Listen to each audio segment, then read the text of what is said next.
Tensionin e gjakut kryetari i Tetovës e kishte në rregull, ndërsa pas matjes ai vizitoi dy tenta ku u mbëlsua me çokoladë, të cilën i adhuruan nxënësit e shkollës së mesme të mjekësisë në Tetovë për të shënuar ditën botërore të shëndetësisë. Me këtë ne kontribuojmë në vetëdijsimin e qytetarëve sa i përket shëndetit të tyre dhe masave të cilat ata duhet marrin për të parandaluar sëmundjet e ndryshme.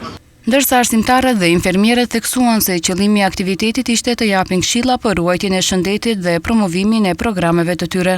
Si në ditës shëndetësore të 7 prillit, kemi organizuar disa aktivitete të cilat janë bazike për profesionin tonë, si janë matja e glikemisë, matja e tensionit, disa masazhe të lehta që ofrohen pacientëve. Problemet më të shpeshta të banorëve të Tetovës sipas kontrolleve të kryera ishin niveli i sheqerit në gjak dhe tensioni, duke mos përjashtuar edhe sëmundjet e ekstremiteteve. Jemi këtu bashkë me nxënësit dhe profesorët e pjesës praktike në shesh, që të angazhuar për shëndetin e qytetarëve. Si profesionistë të së ardhmes në fushën e shëndetësisë, nxënësit tanë dijet e tyre të marra nga mësimi praktik, sot i vënë në shërbim të qytetarëve. Me këtë ata japin një mesazh të fortë për ndërgjegjësimin e ruajtjes së shëndetit publik.